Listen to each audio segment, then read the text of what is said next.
In 1066, England was plunged into one of the most dramatic periods of its history. Everyone knows about the Battle of Hastings. But what about the battle that set the stage? The Battle of Fulford. A clash that came just weeks before Hastings, yet often forgotten. England was under threat from all sides. King Edward the Confessor had recently died without an heir, leaving the English throne up for grabs. Harold Godwin's son, the most powerful noble in the land, claimed the crown, but two other rivals emerged. One of them was Harald Hardrada, the King of Norway, a fierce warrior with a reputation forged on the battlefield. Hardrada, with his ally Tostig Godwin's son, Harold's own exiled brother, invaded the north of England with a fleet of more than 300 ships. They were determined to claim the English throne for themselves. The first resistance they encountered came at Fulford, just outside the city of York. Waiting for them were the local English forces, led by two noblemen, Earl Edwin of Mercia and Earl Morcar of Northumbria. These two brothers had gathered their armies to defend York. But they were up against one of the most fearsome warriors of the age, Harald Hardrada and his seasoned Norsemen. On the morning of September 20th, 1066, the two armies met at Fulford. The English forces set up along the River Ouse, hoping the marshy ground would give them an advantage.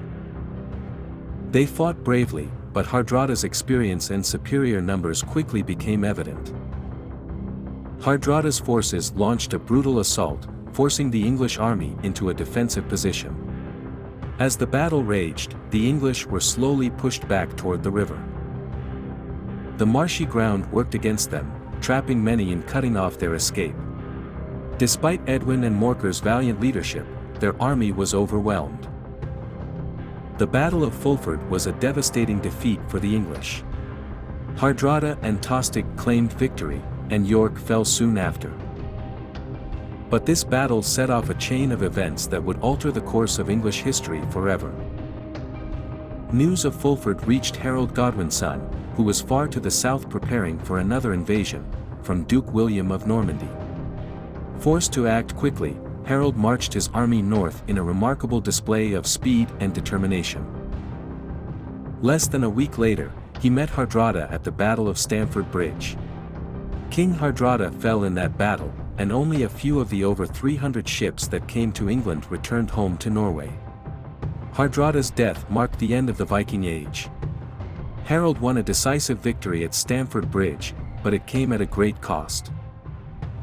His army, exhausted from the march and the battle, would soon be called to face a new threat in the south, the Normans. The Battle of Fulford might not be as famous as Hastings, but it was the first domino to fall in a chain of events that led to the Norman conquest of England. Without Fulford, Harold might have been better prepared for William's invasion. It was a battle that deserves to be remembered, for it set the stage for the end of Anglo-Saxon England. So next time you think of 1066, don't just remember Hastings. Remember Fulford, the forgotten beginning of the Norman conquest. If you enjoyed this video, be sure to like and subscribe.